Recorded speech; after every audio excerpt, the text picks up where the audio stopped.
Walang biro, parang advantage ang Warriors bukas laban sa Raptors. Golden State versus Toronto Raptors preview and key players. Ngunit bago ang lahat, kung gusto nyo ng matibay na basketball shoes, new men's and women's breathable, comfortable running shoes, mabibili lamang sa halagang $2,199. I-click lamang ang link sa comment section. Ito ay isang interconference na laro sa pagitan ng isang pares ng mga team na kulang sa tagumpay habang sila ay nasa labas ng playoff picture sa magkabilang West at East. Ang Golden State Warriors ay nasa daan dahil sila ay nasa biyahe upang makipagsagupaan sa Toronto Raptors sa Martes ng araw.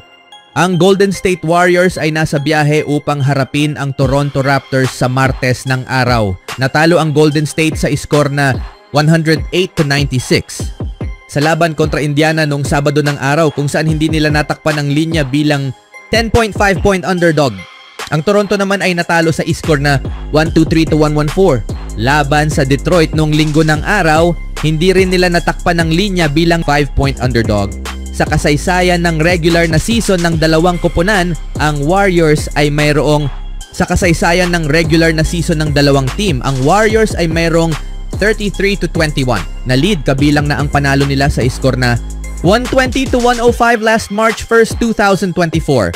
Sinusubukang lutasin ng Warriors ang mga suliranin sa injury. Natalo ang Golden State sa ikatlong pagkakataon sa kanilang huling 4 na laro matapos silang talunin ng Indiana sa ikalawang laro ng back-to-back set noong Sabado ng araw.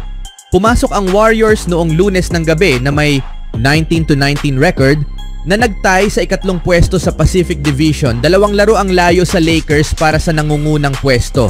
Kontra Indiana, na trail ang Golden State ng 3 puntos matapos ang unang quarter, ngunit nakalamang ng isa sa 10:05 in first half bago nagbigay ng 17-1 run upang mahuli ng 46-32 in 3:13 minutes remaining in the half.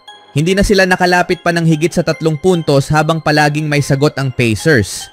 Ang Warriors ay may shooting percentage na 41.8% from the field while they are 10 of 38 from the 3-point range, habang pinayagan nilang mag-shoot ang Indiana ng 52.4% in action. Pinangunahan ni Buddy Hield ang Warriors na may 17 puntos at 5 assists sa pagkatalo. Sa kasalukuyang season, ang Warriors ay pang-18 sa liga sa scoring offense na may average na 111.3 points per game. Nasa ikatlong pwesto sila sa rebounding na may average na 46.4 rebounds per game, habang pangwalo sila sa assists na may average na 28.6 assists per game.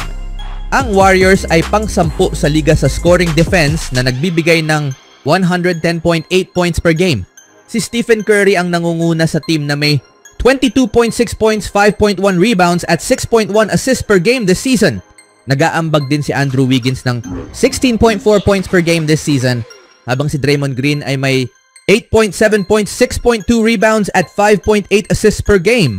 Ang iba pang solidong scorer para sa Warriors ay sina Buddy Hield na may 13 puntos, Kevin Looney, Lindy Waters, Moses Moody na may average na 8 puntos, Brandon Podziemski, Dennis Schroeder na may 16 na puntos, 6 na assists, Trace Jackson Davis, Gary Payton at Jonathan Kuminga na may 17 puntos. Ang Warriors ay nasa ika-23 sa liga sa field goal percentage na may shooting na 44.8%. Bilang team ngayong taon, pang-5 sila sa liga sa 3-pointers kada laro na may 15 triples kada laro, ngunit pang-16 sa 3-point shooting percentage na may 36.3% from the beyond the arc. Nahihirapan ng Warriors sa free throw line na nasa ika-30 pwesto sa pagtama ng 71.1% ng kanilang shooting.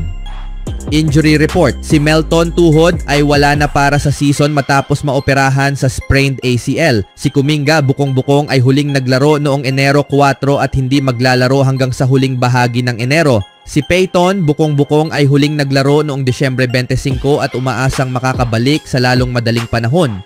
Si Podziemski, Chan, ay huling naglaro noong Desyembre 28 at kasalukuyang day-to-day.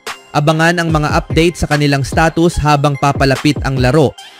Para naman sa Raptors, umaasa ang Toronto na makabangon muli. Natalo ang Toronto sa kanilang ika-5 sunod na laro at pang-16 na pagkatalo sa huling 17 laro matapos silang talunin ng Pistons sa Motor City noong Linggo ng araw. Bumagsak ang Raptors sa 8-31 record this season. at nasa huli sa Atlantic Division, 19.5 game. Ang layo sa Celtics para sa nangungunang pwesto. Kontra Detroit, nahuli ang Toronto ng 13 puntos sa unang quarter bago makabawi upang itay ang laro sa pagtatapos ng unang quarter. Ang Raptors ay nangunguna ng isa sa halftime ngunit nahuli ng 6 matapos ang tatlong quarter. Nagawang itabla ng Toronto ang laro sa 109 in 5:04 minutes remaining. Ngunit nagbigay ng 9-2 run upang maiwan sa 118-111 in 2 minutes and 1 second remaining in the last quarter. Hindi na sila nakabawi pa. Ang Raptors ay may shooting percentage na 43.5% from the field while they are 16 of 38 from the 3-point range. Habang pinayagan nilang mag-shoot ang Detroit ng 52.4% in the game. Pinangunahan ni Immanuel Quickley ang Toronto na may 25 puntos. Ngayong season, ang Toronto ay pang 20 sa scoring offense na may average na 111.2 points. Ang Raptors ay pang 16 sa rebounding na may 43.9 rebounds per game, habang pang-6 sa assists na may average na 28.7 assists per game. Ang Toronto ay pang 27 sa scoring defense na nagpapahintulot ng 119.2 points per game this season. Si Scottie Barnes ang pangalawang nangunguna sa Toronto ngayong season na may average na 20.3 points, 8.2 rebounds at 6.4 assists. RJ Barrett with 22.7 points, 6.7 rebounds, 5.9 assists. Grady Dick 16.5 points, Jakob Polt 14.9 points, 10.5 rebounds, and Immanuel Quickley 16.2 points ay parehong may double figures na average. Umaasa ang Toronto kina Ochai Agbaji 11 punto, 4 na rebounds. Ang Raptors ay pang-14 sa liga sa field goal percentage na may 46.6% as a whole team. Nasa ika-29 sila sa liga sa 3-pointers kada laro na may 12 triples kada laro at pang-21 sa 3-point field goal percentage na may 34.7% shooting this season. Ang Raptors ay nahihirapan sa free throw line na nasa ika-28 sa shooting na 74.4% as a whole this season. May malinis na injury report ang Raptors nung Lunes ng hapon. Ang parehong team ay medyo dismayado sa kanilang performance sa puntong ito ng season.